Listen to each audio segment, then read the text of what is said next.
নিউজিল্যান্ডের পেস তারকা টিম সাউদিকে টপকে টি-20তে সর্বোচ্চ উইকেট শিকারী হওয়ার সুযোগ বাংলাদেশ অধিনায়ক সাকিব আল হাসানের সামনে। আজকে থেকে চট্টগ্রামে আয়ারল্যান্ডের বিপক্ষে 3 ম্যাচের টি-20 সিরিজ শুরু হতে যাচ্ছে। এই সিরিজেই সাকিব টপকে যেতে পারে টিম সাউদিকে। আন্তর্জাতিক টি-20 ক্রিকেটের সর্বোচ্চ উইকেটের মালিক হতে মাত্র 4 উইকেট প্রয়োজন বাংলাদেশের অধিনায়কের।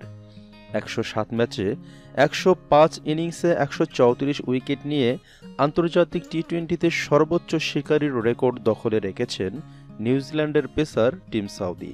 দ্বিতীয় স্থানে থাকা বিশ্বের অন্যতম সেরা অলরাউন্ডার সাকিব আল হাসান 112 ম্যাচে 110 ইনিংসে শিকার করেছেন 131 উইকেট। 78 ম্যাচে 127 উইকেট নিয়ে তালিকার তৃতীয় স্থানে আছেন আফগানিস্তানের অধিনায়ক ও তারকা লেগ স্পিনার রশিদ খান। প্রিয় দর্শক, চট্টগ্রামের 3 ম্যাচের টি-20 সিরিজে টিম সাউদিকে কি টপকিয়ে উপরে যেতে পারবেন সাকিব আল হাসান? প্রিয় দর্শক, আপনাদের মূল্যবান মতামত অবশ্যই আমাদের জানিয়ে দিতে ভুলবেন না।